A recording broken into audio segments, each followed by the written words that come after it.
Selamat pagi pemirsa, kredibilitas Mahkamah Konstitusi atau MK kini menukik tajam. Ia harus segera diselamatkan jika tidak ingin benar-benar tenggelam.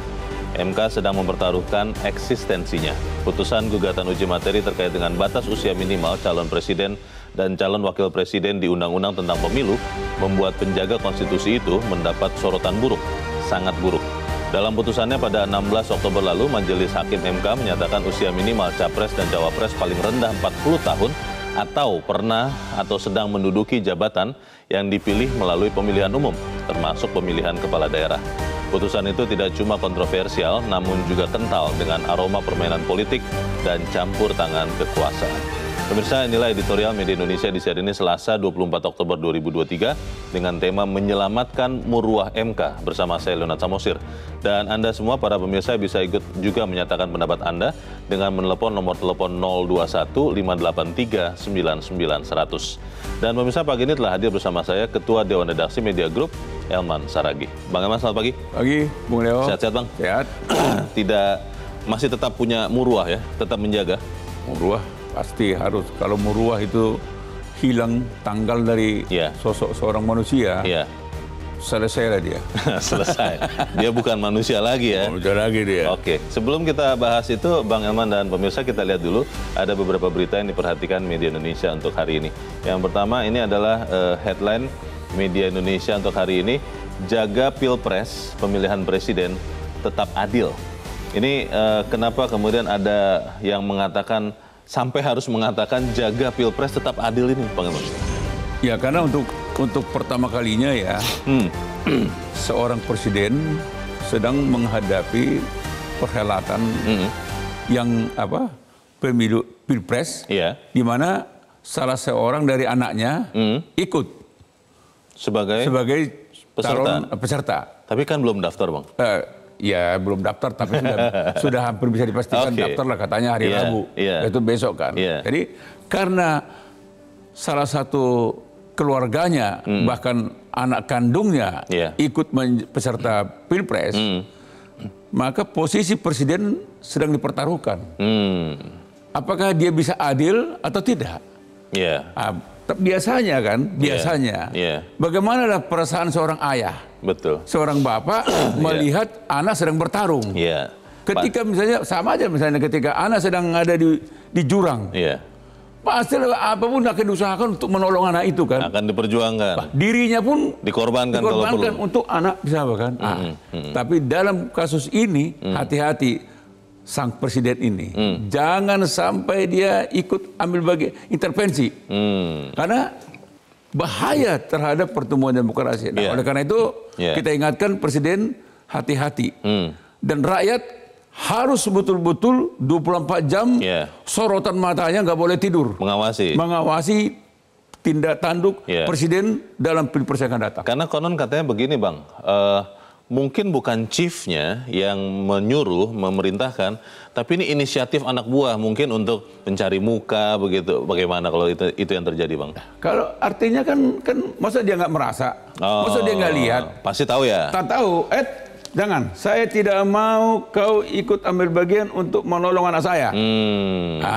Tapi kan biasanya kan anak buah kan melihat isyarat kan. Kalau isyarat tidak ada, ini pun. Kalau isyarat bilang hati-hati ya, saya pecat. Kalau ada menteri, gubernur, bupati, wali kota, para dirjen ikut seluruh jajaran membantu anak saya, saya akan pecat. Itulah. Tapi kalau hanya di bibir saja, saya netral, tetapi tindakannya tidak ada arahan. Ini dan itu akan mempertaruhkan pertumbuhan demokrasi kita ke depan, dan itu akan menyangkut nilai kehormatan daripada hasil Pilpres itu. Baik, kita percaya atau harapkan ya, Bang ya, bahwa kepala negara tetap menjadi orang yang mendorong atau menopang demokrasi. Begitu ya, Bang? Harapan kita begitu. Harapan kita begitu. Kecuali kalau ada harapan lain. Semoga harapan kita terwujud. Kita tinggalkan berita itu. Kita ke halaman 2, pemirsa, di halaman dalam di harian Anda. Ini terkait dengan dugaan pemerasan mantan Menteri Pertanian. Pimpinan KPK bertanggung jawab hadirkan Firly. Ini kenapa jadi pimpinan KPK, Bang? Kan Firly Bahuri kan malah ketua, Bang. Itu bagaimana, Bang Elman? Ya, ini kan sebetulnya kan pekan lalu atau Jumat lalu ya. Pak Firly ini kan sudah ditunggu di Polda Metro kan. Dimintai keterangan sebagai saksi. Sebagai saksi. Tapi kan tidak datang. Ada agenda lain katanya. Ya terserah lah. Tapi kan sebetulnya kan sebagai apa namanya itu, ya penyanggah utama penegakan hukum, mestinya harus seorang Firly harus memberikan keteladanan. Ini loh. Memang kewajiban setiap warga negara menghadiri tiap undangan atau panggilan dari penegak hukum. Baik sebagai saksi maupun sebagai tersangka, apalagi sebagai saksi kan. Tapi dia nggak datang, walaupun dia berikan alasan ada agenda lain.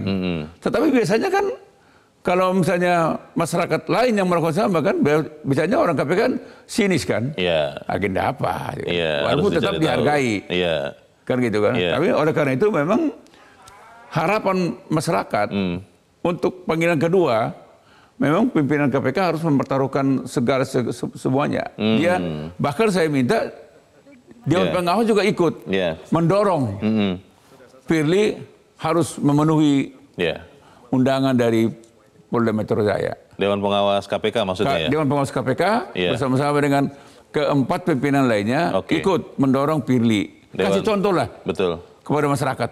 Dewan Pengawas KPK masih ada kan, Bang? Katanya masih ada. Katanya masih ada. sampai hari ini saya belum pernah dengar sudah bubar gitu kan. Baik, kita walaupun nggak jelas juga banyak. Kita harapkan bahwa pimpinan KPK dan juga Dewan Pengawas ya sama-sama menopang muruah dari KPK dan bisa menghadirkan juga Firly Bahuri ya, Bang, untuk pemeriksaan. Toh kalau memang bersih, kenapa harus risih, kan prinsipnya begitu. Kita tinggalkan berita itu, kita ke berita selanjutnya. Kembali ke halaman 1 pemirsa, terkait dengan editorial nanti. Majelis Kehormatan MK, Mahkamah Konstitusi harus bebas intervensi. Nah ini, Bang, pertanyaan besar ya, Bang, karena kita tahu persis bahwa Ketua MK dalam hubungan pribadi adalah adik ipar dari Presiden. Nah ini memang bisa, Bang, sama sekali bebas dari, mungkin bukan intervensi, tapi kan pembicaraan-pembicaraan kekeluargaan itu bisa jadi masuk, Bang. Bagaimana, Bang Elman? Ya, itulah sebabnya sebetulnya kan kalau dalam etik penanganan perkara, etikanya di Mahkamah Konstitusi kan, kalau ada konflik kepentingan, hubungan keluarga, biasanya hakim konstitusi yang bersangkutan, dia tidak ikutan. Tidak ikut menangani? Ikut menangani, tapi tidak ikut dalam mengambil keputusan. Ya, bahkan kalau sedapat mungkin memang kalau bisa sih nggak usah ikutan. Ya kan? Karena bagaimanapun dia tidak akan bisa melepaskan diri sebagai yang diadili ini menyangkut kepentingan ponakannya. Betul. Anak abang iparnya. Kan begitu kan? Dan itu sebetulnya sudah dia lakukan kan. Pada gelombang pertama kan. Sekian perkara sebelum yang terakhir kan ini. Kan ada dua klaster itu kan. Klaster pertama memang dia nggak ikut. Maka putusannya kan menolak kan gitu kan. Nah yang menjadi masalah adalah klaster kedua kan. Objeknya sama. Ya mengenai batas usia kan. Tapi kali ini dia ikutan. Dan akhirnya putusannya berbeda. Ini. Nah, makanya Majelis Kehormatan Mahkamah Konstitusi yang sudah dibentuk ini, memang kita harapkan tidak ada intervensi. Tapi kalaupun ada intervensi, berani tolak. Harus berani tolak. Jadi integritas daripada Mahkamah Kehormatan itu, kan saya kenal lah. Yang kalau hakim konstitusinya saya nggak terlalu kenal, tapi saya kenal Pak Jimli. Ini kan orang yang punya integritas tinggi. Saya kenal juga Profesor Dr. Bintan Saragi. Ini akademisi. Ini pun dari dulu ya lurus dan lempang. Orang yang lurus-lurus saja. Orang lurus dan orang lempang. Lempang ya. Nah, jadi menurut saya tidak mungkinlah Pak Jimli sama Pak Bintan ini mempertaruhkan nama baik mereka. Kalau hakim konstitusi yang lain saya tidak terlalu kenal, maka saya nggak mau mengomentari. Jadi kalaupun ada intervensi, mereka akan berani dua lawan satu kan misalnya. Nah, gitu. Jadi harapan kita begitu. Bang, tapi pertanyaannya kita langsung ke editorial, Bang Elman dan pemirsa. Apakah kemudian dengan adanya Majelis Kehormatan Mahkamah Konstitusi, muruah, wibawa, kehormatan MK ini bisa diselamatkan. Apakah kemudian akan mengubah keadaan, Bang, sebetulnya? Editorial ini mau memberikan pesan apa sebetulnya, Bang? Jadi pertama, yang ingin disasar adalah bagaimana muruah, wibawa, kehormatan lembaga Mahkamah Konstitusi yang sekarang ini berada sangat buruk. Kan begitu kan? Ini harus kita selamatkan. Kan ini Mahkamah Konstitusi kan penjaga utama kan, konstitusi. Kalau penjaga utama konstitusi ini juga udah ambruk, sudah nggak bisa dipercaya, kan negara ini pun juga akan terancam. Karena konstitusi adalah undang-undang dasar. Undang-undang dasar. Kalau dasarnya sudah goyah, bahaya negara gitu, ini. Nah, inilah sebetulnya inti soal. Kenapa harus dibentuk Mahkamah Kehormatan terhadap Mahkamah Konstitusi? Nah, kalau integritas mereka juga tergadaikan, ya untuk apa lagi kan? Apalagi harapan kita. Nah, jadi kalau soal akibatnya, ya pasti tentu semua keputusan tidak mungkin tidak berakibat. Ya kan gitu. Kan kalau kita baca aturan-aturan, bisa juga kalau memang nanti terbukti bahwa ada pelanggaran, konflik kepentingan itu terbukti, maka bisa dianggap keputusan yang sudah diambil oleh Mahkamah itu tidak sah. Bukannya inkrah, Bang, final and binding? Pastilah inkrah. Tapi keputusan itu dianggap tidak sah. Nah, apakah ini akan berpengaruh terhadap proses pendaftaran pasangan calon presiden dan wakil presiden? Itu tergantung kepada penyelenggara pemilu. Etikat baik dia. Nanti kita lihat. Pertanyaannya, Bang, apakah kemudian MK Majelis Kehormatan MK benar-benar bisa bekerja seperti itu di tengah tekanan begitu rupa, di tengah desakan waktu juga, dan apakah kemudian yang paling penting muruah MK bisa diselamatkan? Kita akan bahas. Dan pemirsa, inilah editorial Media Indonesia untuk hari ini, Selasa 24 Oktober 2023, menyelamatkan muruah MK.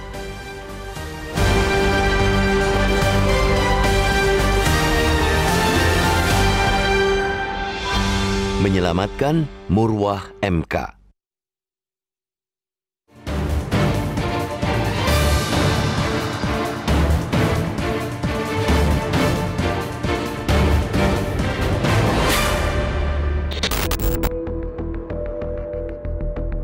Akibat laku menyimpang yang diduga dilakukan orang dalam, muruah, integritas, dan kredibilitas Mahkamah Konstitusi menukik tajam. Ia harus segera diselamatkan jika tidak ingin benar-benar tenggelam. MK sedang mempertaruhkan eksistensinya.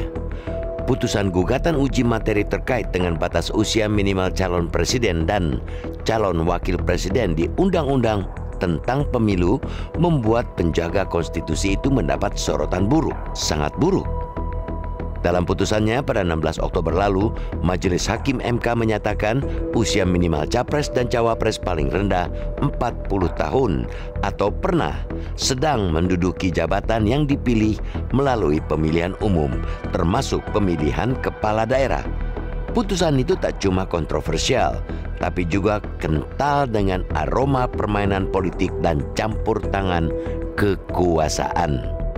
Putusan MK itu diyakini publik sebagai siasat MK pembuka jalan bagi Wali Kota Surakarta Gibran Rakabuming Raka untuk bisa berkompetisi di Pilpres 2024 sebagai cawapres. Gibran yang berusia 36 tahun ialah putra sulung Presiden Joko Widodo. Dia juga keponakan Ketua MK Anwar Usman. Bangsa ini menjadi saksi bahwa Gibran akhirnya menjadi cawapres pendamping Prabowo Subianto. Putusan itu dipersoalkan karena proses pengambilannya tak seperti biasanya. Tak cuma publik, anggota Majelis Hakim MK pun mempermasalahkan. Saldi Isra yang memberikan dissenting opinion, amsalnya menyebut putusan tersebut membingungkan, jauh di luar batas penalaran dan aneh luar biasa. Dinamika pengambilan putusan juga menimbulkan tanda tanya besar, amat besar. Versi Saldi, ada perubahan pendirian hakim dari menolak dalam perkara yang Anwar Usman tak ikut memutus, menjadi mengabulkan di perkara yang melibatkan Anwar dalam pengambilan putusan. Putusan MK memang final dan mengikat. Namun, jika putusan dibuat serampangan, suka-suka tak independen karena takluk pada kekuasaan, Murwah MK jelas dipertaruhkan. MK ialah lembaga negara pengawal konstitusi yang memiliki kewenangan memutus pada tingkat pertama dan terakhir. Kewenangan dan kekuasaan mereka sangatlah besar, bahkan mutlak. Padahal kekuasaan yang besar, apalagi mutlak, sangat dekat dengan penyelewengan. Bahwa MK harus diselamatkan, kita sepakat. Rakyat tak ingin lembaga yang begitu mulia dikendalikan oleh orang-orang yang menggadaikan kemuliaan. Publik tak mau lembaga yang begitu terhormat diisi oleh hakim yang melacurkan kehormatan. Pada konteks itu, kepedulian masyarakat dengan melaporkan dan mengadukan dugaan pelanggaran etik oleh pengambil putusan soal atas usia Capres-Cawapres patut didukung. Sikap MK yang cepat membentuk Majelis Kehormatan MK pun layak disambut positif. Dalam pengumumannya kemarin, MK Jimli Asyidiki mewakili unsur masyarakat, Bintan Saragi mewakili akademisi, dan Wahiduddin Adams mewakili hakim konstitusi yang masih aktif. Saat ini memang baru MK yang menjadi instrumen untuk menangani pelanggaran etik dan perilaku hakim konstitusi. MK juga masih bersifat ad hoc.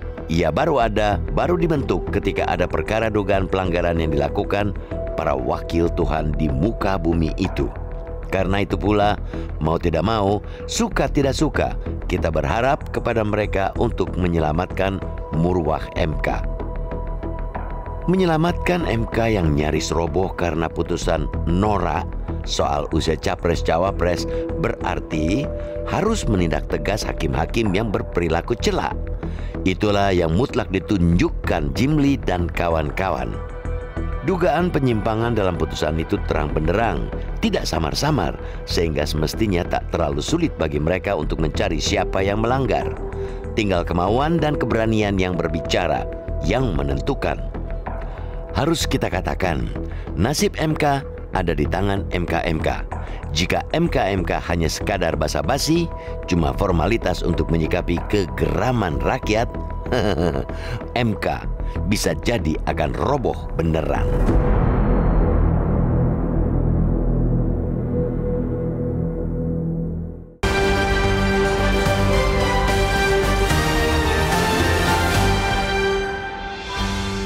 Di bagian berikut Anda bisa ikut menyatakan pendapat Anda terkait editorial pagi ini. Pemirsa, untuk saat ini tetaplah bersama kami.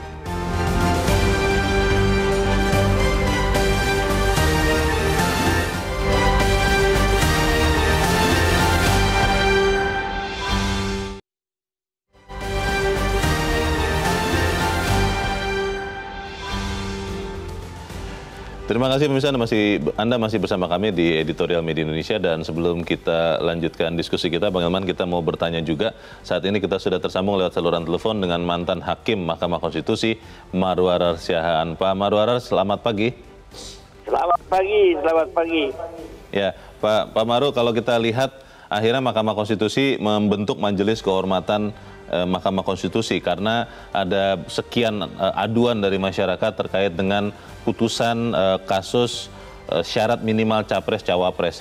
Pertanyaan saya, Pak Maru, apakah kemudian MK ini menurut Anda akan benar-benar bisa mengambil keputusan yang objektif, yang bebas intervensi, yang kemudian bisa juga memenuhi harapan keadilan atau rasa keadilan masyarakat, Pak Maru?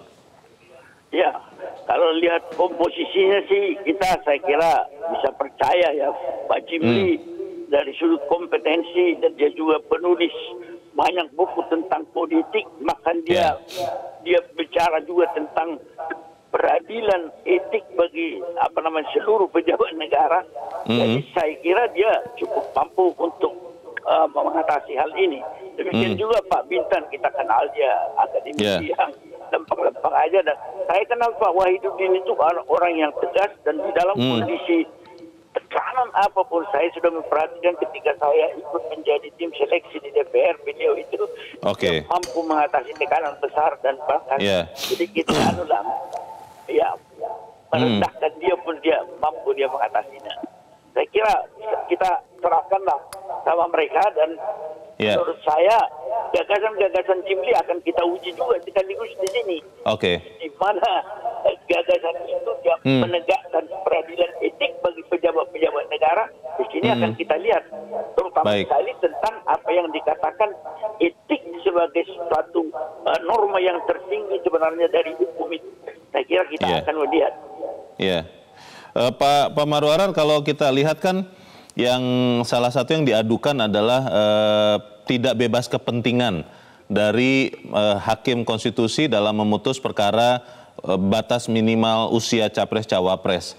Tapi kalau kita tahu juga putusan MK itu kan final dan mengikat, Pak. Apakah kemudian putusan atau hasil dari Majelis Kehormatan MK ini bisa mengubah putusan atau seperti apa sebetulnya aturannya, Pak Marwarar? Ya, saya kira kalau Majelis Kehormatan tidak bisa mengubah suatu putusan MK, karena putusan MK itu begitu diumumkan dia final and binding. Tapi secara teoritik, kalau kita melihat ke belakang, bagaimana suatu putusan yang cacat, itu tetap menjadi suatu masalah, meskipun kalau ingat dulu dekret Presiden tahun 59, itu adalah melanggar konstitusi, tapi dalam kenyataan diterima dan didukung oleh seluruh komponen bangsa.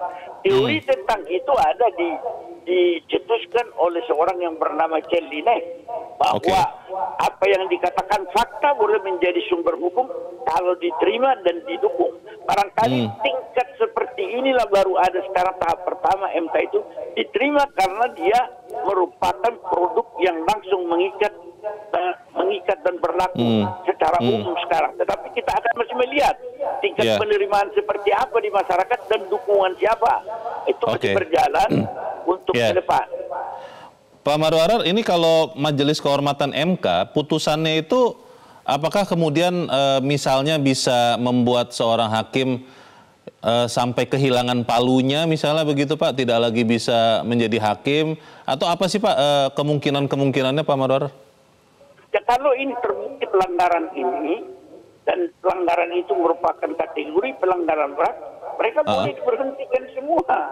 Yang diadukan itu kalau terbukti, itu kan sebenarnya merupakan seperti impeachment ini, boleh kita katakan ini. Kalau terbukti boleh diberhentikan. Pak Maruf, satu lagi, Pak, ini kan terkait dengan usia minimal capres-cawapres yang tanggal 25 Oktober besok itu batas akhir pendaftaran ke KPU. Kalau kemudian misalnya putusan dari Majelis Kehormatan MK ini mengatakan bahwa putusan MK terakhir itu cacat misalnya atau tidak etis begitu, itu akan mengganggu proses pendaftaran itu dong, Pak? Iya, jadi kita sekarang melihat sikap KPU kan, kalau dia secara formil tunduk kepada norma yang mengatakan putusan MK final and binding, ya tentu dia harus laksanakan karena dia merupakan salah satu adresat atau alamat daripada putusan ini.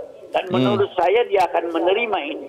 Tetapi yang sulit, Pak Leo, konsekuensi ke belakang yang sangat dahsyat, kalau suatu peradilan kehilangan kepercayaan, itu bisa menimbulkan apa yang dikatakan anarki. Apalagi kalau MK nanti memutus perselisihan hasil pemilihan presiden, tidak dipercaya, Anda bisa menduga bahwa akan terjadi bukan hanya anarki, tetapi bisa pertempuran yang dasar memecah belah bangsa ini. Ini yang paling dasar. Baik. Ini situasi yang pelik dan kita harus sama-sama dukung supaya Majelis Kehormatan MK bisa benar-benar menegakkan marwah MK, karena juga efeknya panjang sekali ya kalau sampai salah bertindak. Terima kasih Pak Marwarar Siahaan, mantan Hakim Mahkamah Konstitusi, mencerahkan kami pagi ini. Selamat pagi Pak Maru. Menjadi pelik Bang Elman karena besok terakhir pendaftaran Capres-Cawapres. Lalu kalau MK ini mengatakan ada pelanggaran etika saat putusan terakhir, walaupun tidak bisa mengubah putusan, tapi kan ini bisa menjadi masalah ya. Bagaimana Bang Elman? Ya, tadi kan sudah jelas sebetulnya dikatakan oleh Pak Prof. Marwarar. Kenapa harus dibentuk Mahkamah Kehormatan. Kan mestinya logikanya kan Mahkamah Kehormatan itu kan bisa menimbulkan akibat kan. Ya. Kalau tidak ada dampaknya, ya Untuk apa dibuat? Ya kan, ya udah fine-fine aja gitu kan. Iya, iya. Jadi kalau ada pendapat mengatakan tidak berdampak, ya kalau begitu buat apa Mahkamah Kehormatan ini dibentuk? Pasti berdampak. Kalau itu yang saya katakan tadi, kalau memang nanti Mahkamah Kehormatan ini memutuskan ada pelanggaran etik Dalam pengambilan keputusan. yang dilakukan oleh hakim konstitusi, bisa berdampak terhadap putusan itu. Iya. Putusan itu bisa dianggap tidak sah. Karena ada pelanggaran etik di situ. Iya. Iya. Ada pelanggaran. Nah, kan pertanyaan berikutnya kan, apakah putusan yang dianggap tidak sah ini berakibat terhadap pasangan capres ini? Iya. Kalau menurut saya, ya kalau logikanya mestinya berakibat. Karena tanpa putusan ini tidak bisa mendaftar sebetulnya kan? Betul. Kalau putusan ini tidak sah, Iya. dianggap tidak sah, berarti pasangan yang berdaftar berdasarkan putusan ini kan mestinya Tidak punya dasar lagi. Punya dasar, kan tidak gitu. punya alasan. Kan gitu kan. Iya, Nah, iya, dasar hukum. Tetapi diatur begini, tergantung daripada etiket baik daripada penyelenggara pemilu. KPU. KPU kan itu kan. Nah, tadi kan Prof. Maru kan bilang begitu. Iya. Memang tidak ada presiden kan gitu. Iya. Bahkan beliau mengatakan dekret Presiden 5 Juli 59 itu Iya, kan. Iya. Itu juga sebenarnya kan Itu presiden itu. presiden itu. Dan Ketika itu melanggar sebetulnya kan. melanggar undang-undang dasar tapi diterima seluruh bangsa dan akhirnya jadi norma hukum. Jadi norma hukum kan. Nah, tetapi ini kan kalau misalnya ini nanti dianggap tidak sah kan, ini kan bisa fatal kan karena bisa mengakibatkan tingkat kepercayaan hasil pilpres itu kan melorot kan gitu kan. Karena apa? Kan ini kan bisa menimbulkan modal untuk disengketakan di kemudian hari. Pasca 14 Februari 2024 pasca pencoblosan itu. Nah, orang yang berkepentingan bisa mengadukan ini lagi gitu. Sengketa pemilu. Sengketa pilpres kan gitu. Pilpres kan. Ya diadukan. Nah, kalau toh juga misalnya tetap dianggap sah, tetapi kan sepanjang periode itu orang menganggap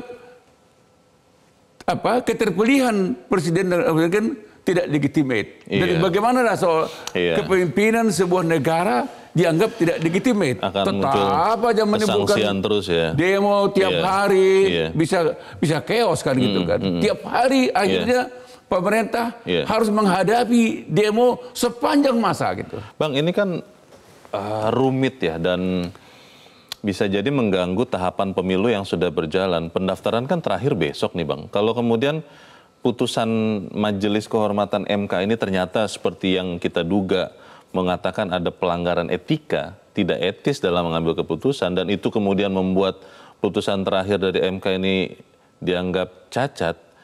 Ini kan akhirnya bisa mengganggu pemilu nih Bang. Bagaimana Bang? Ya sebetulnya tidak perlu dianggap. Karena toh juga, karena ini ada 3 pasang nih.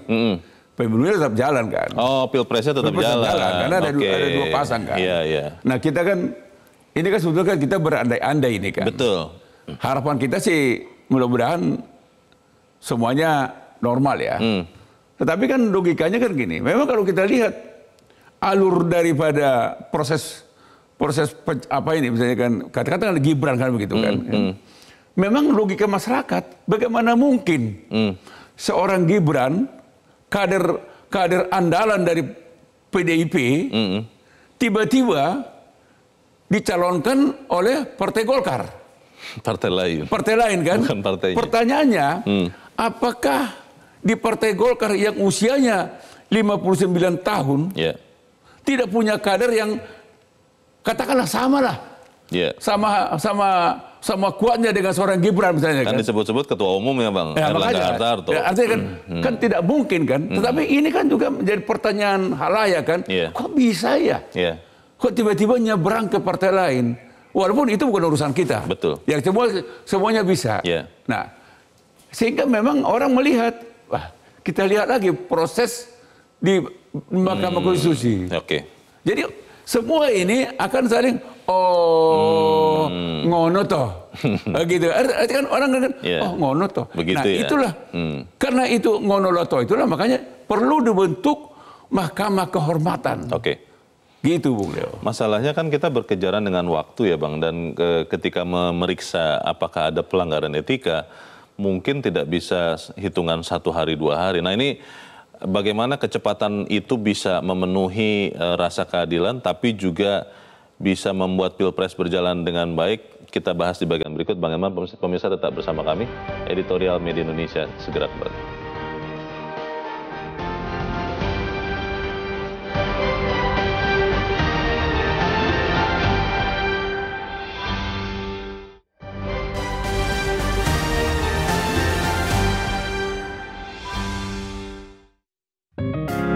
Media Indonesia mengajak Anda untuk mengakses fitur premium e-paper. Dengan sajian konten berbasis intelektual dan meneguhkan kebangsaan, Media Indonesia tampil dengan lebih dinamis melalui e-paper Media Indonesia yang dapat Anda akses kapan saja, di mana saja. Caranya mudah, download aplikasi Media Indonesia di Android atau ketik link e-paper.mediaindonesia.com atau bisa scan QR code pada layar kaca Anda. Klik tab e-paper di bagian samping layar tablet Anda. Daftarkan data diri, serta pilih paket perlangganan e-paper Media Indonesia sesuai dengan kebutuhan Anda. Nikmati juga bonus spesial tambahan 4 halaman rubrik fokus setiap hari. Semua bisa Anda dapatkan hanya di e-paper Media Indonesia. Untuk informasi lebih lanjut, hubungi customer service di nomor 0811 1201 2018 atau kunjungi media sosial @Media Indonesia. Media Indonesia, referensi bangsa. Terima kasih Anda masih bersama kami di Editorial Media Indonesia, dan sebelum kita lanjutkan diskusi kita, Bang Elman, kita mau mendengarkan juga pendapat dari pemirsa Metro TV. Saat ini kita sedang terhubung dengan pemirsa Metro TV di Bekasi, Jawa Barat. Ada Pak Ondo. Pak Ondo, selamat pagi. Selamat pagi Bung Leo, selamat pagi Bung Elman. Selamat pagi Pak Ondo. Silakan Pak, pendapat Anda Pak. Iya. Putusan MK ini dicurigai publik sebagai cara membuka jalan bagi anak ingusan bisa berkompetisi di Pilpres. MK itu setahu saya Mahkamah Konstitusi, bukan Mahkamah Keponakan gitu ya. Jadi besar harapan saya agar Jimlia Sidiki itu benar-benar melaksanakan tugasnya menjadi Mahkamah Kehormatan. Saya kadang bingung atas ungkapan kita hormati keputusan MK karena mereka hakim-hakim itu wakil Tuhan. Saya pikir ini wakil Tuhan atau wakil lurah ya gitu ya. Makanya sampai harus diperiksa.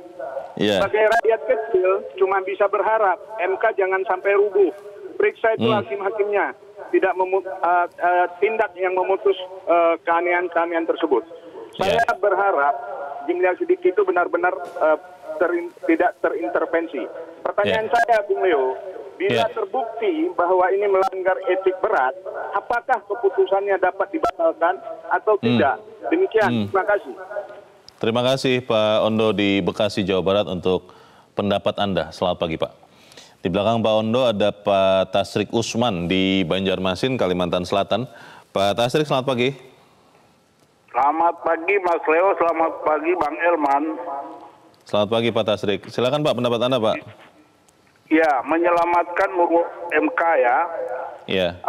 Keputusan yang dipertontonkan oleh MK kemarin menyangkut batas usia 40 tahun itu sulit diterima publik ya, karena sudah jelas bahwa MK tidak mempunyai kewenangan memutus itu, karena itu adalah bersifat open legal policy, artinya dikembalikan kepada pembuat undang-undang. Yang kedua, sulit juga diterima oleh publik karena ada konflik kepentingan antara paman, presiden dan keponakan. Jadi ini sulit diterima. Nah, saya berharap Mahkamah Kehormatan yang baru saja dibentuk, ada di situ Pak Jimlia Sidiki, ini harus benar-benar memeriksa hakim ini.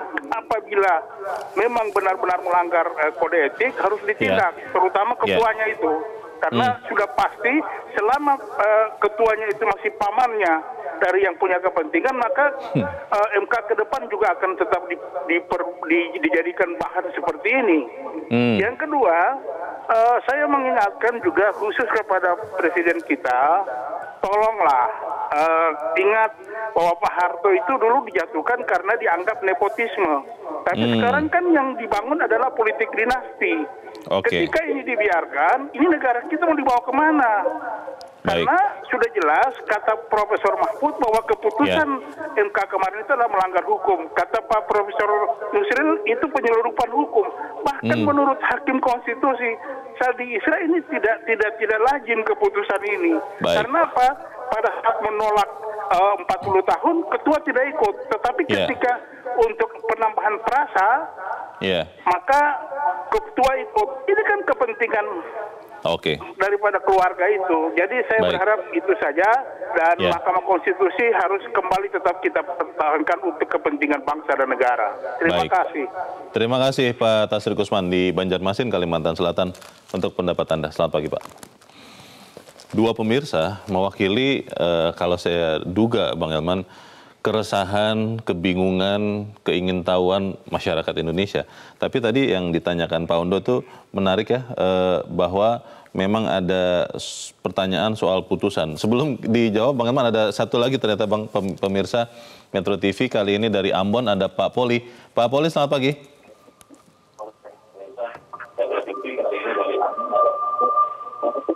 Pagi, Pak. Ya, silakan Pak Poli, langsung Pak. Dikecilkan dulu volume televisinya, langsung pendapat Anda Pak. Singkat padat saja. Iya, jadi negara ini kan masih mempercayakan Mahkamah Konstitusi sebagai lembaga yudikatif. Tadi disampaikan bahwa putusan Mahkamah Konstitusi itu final dan banding. Jadi saya mengatakan begini, Pak Herman. Kalau kita ikuti Undang-Undang Nomor 7 Tahun 2017 tentang batas maksimal dan minimal calon wakil presiden dan wakil presiden, kira itu undang-undang yang sudah dibahas di DPR dan itu sudah dipertimbangkan dengan kecerdasan emosional, kecerdasan intelektual. Undang-undang pemilu sudah dibuat oleh DPR ya, baik. Oke. Kenapa persoalan itu baru diangkat? Baik, Pak Poli. Oke, Pak Poli, mohon maaf komunikasi kurang bagus, tapi kita sudah menangkap kurang lebih Pak maksud Anda.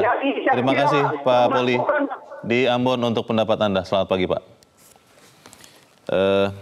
Tambahan dari Pak Poli tadi terkait dengan Undang-Undang Pemilu yang sebenarnya sudah diputus oleh DPR, Bang. Pertanyaannya Bang, kembali ke pertanyaan Pak Ondo tadi. Kalau kemudian misalnya MK ini memutuskan ada pelanggaran etika dalam pengambilan keputusan soal syarat minimal capres-cawapres, apakah itu bisa membuat putusannya batal? Iya, sebetulnya kan kalau kita kembali kepada tujuan utama, pertama kan mau menyelamatkan MK. Yeah. Kita mau, jadi bangsa ini mau menyelamatkan MK ini dari keterpurukannya kan, akibat daripada uji materi yang kemarin kan. Yeah. Benar-benar persepsi masyarakat terhadap MK ini kan buruk dan sangat buruk. Yeah. Oh begini aja rupanya. Nah itu kan itu langkah pertama.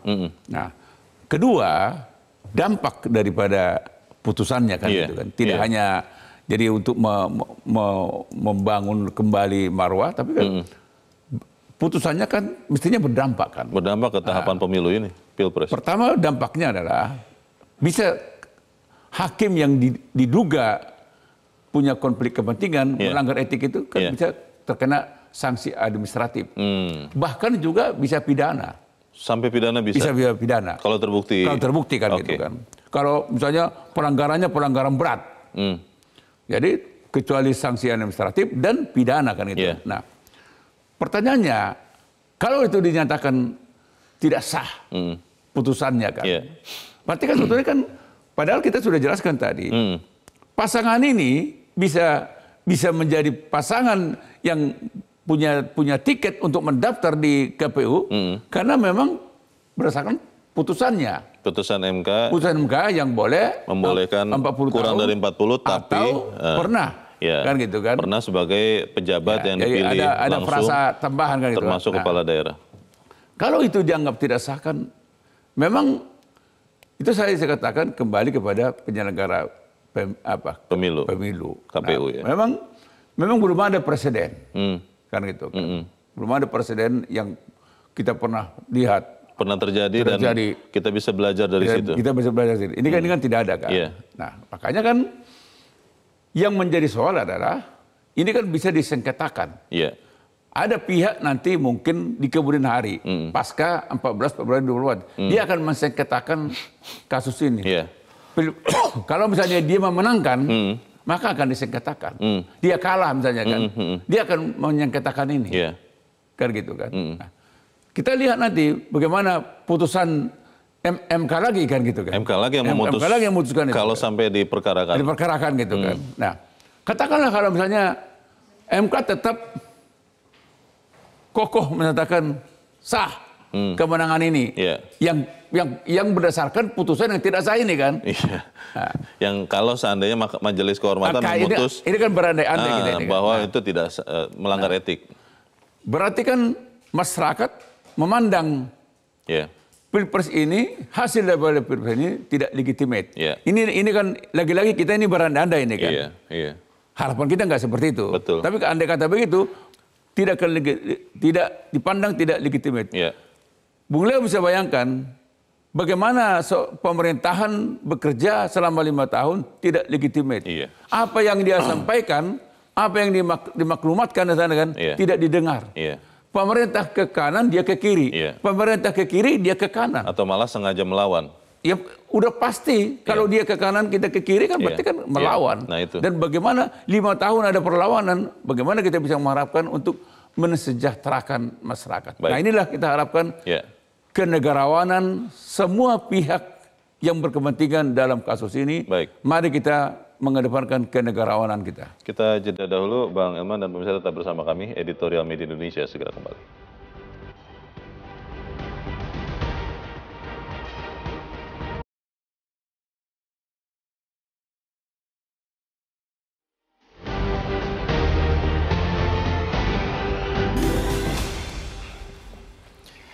Terima kasih Anda masih bersama kami. Kita ada di bagian akhir dari diskusi kita pagi ini. Bang Elman, kalau kita melihat atau mengingat lagi ya, beberapa waktu yang lalu ketika Pilpres 2014-2019. 2019 terutama. 2019, itu kan sempat di awal itu ada saling kunci itu Bang, antara kelompok politik yang berbeda.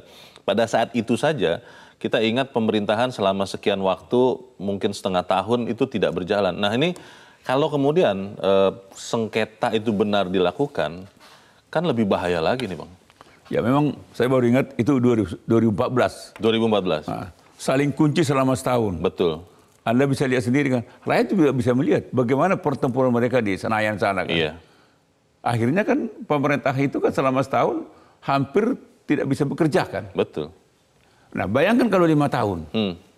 Kalau misalnya yang membuat dia, kalau itu kan legitimate sebetulnya. Kan? Jadi nggak ada yang salah dilakukan oleh hanya karena perbedaan aja. Kelompok politik. Nah, di sana kalah, di sini menang. Di sana besar, di sini kecil. Jumlahnya kan gitu kan, di parlemen kan gitu kan. Nah sekarang kalau pemilunya tidak legitimate, hasilnya pun pasti tidak legitimate kan. Selama 5 tahun tidak legitimate, saya nggak bisa bayangkan. Dampaknya tidak sekedar saling ngunci di Senayan. Kalau saling ngunci di tengah-tengah masyarakat, Sabang Merauke, bahaya ini kan. Ini yang kita khawatirkan. Artinya kan negara ini setback, mundur lagi ke belakang. Inilah akibatnya kalau main-main, Leo. Jadi kalau demokrasi itu dipermainkan, akibatnya yang fatal. Atau memaksakan kehendak ya.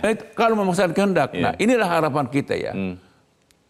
Peristiwa kemarin itu di Mahkamah Konstitusi itu harus menjadi pembelajaran semua kita, ya pejabat, ya para negarawan, para elit politik terutama, supaya hati-hati di dalam menggelorakan hasrat politiknya gitu. Artinya ada hal-hal yang memang tidak pantas. Tidak boleh ditabrak. Tidak boleh ditabrak. Tetap harus dijaga. Artinya mestinya kita menggunakan akal sehat. Akal sehat mengatakan ya tidak. Kan sudah dia katakan itu 40 tahun minimal.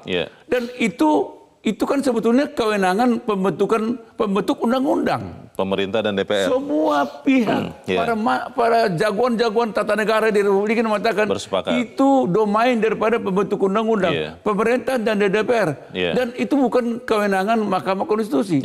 Tapi ditabrak juga kan gitu kan. Diterobos. Dan akhirnya kita melihat ada perpindahan dari kader partai politik pemenang pemilu pindah ke partai lain yang usianya 59 tahun.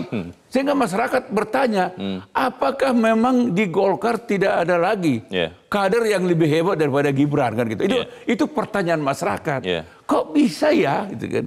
Bang, kembali lagi ke Mahkamah atau Majelis Kehormatan MK ini.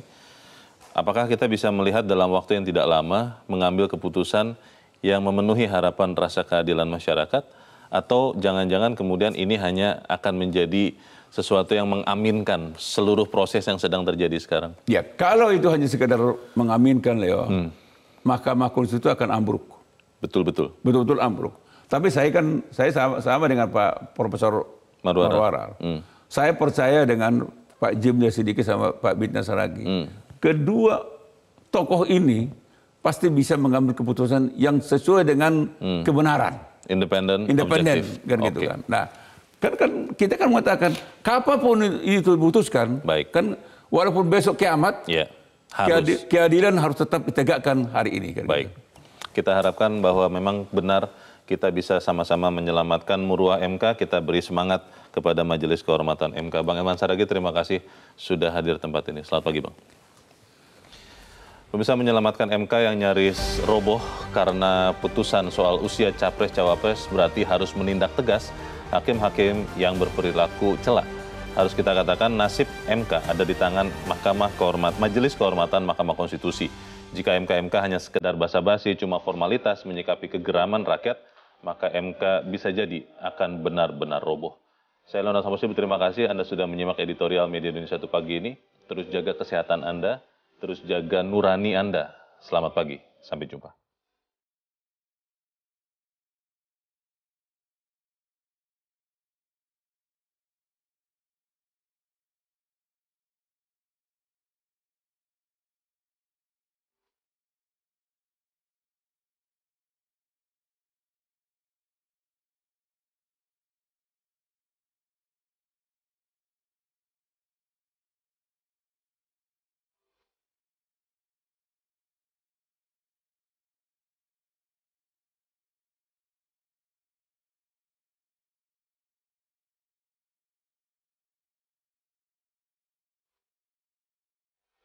Jelajahi cara baru mendapatkan informasi. Download Metro TV Extend sekarang.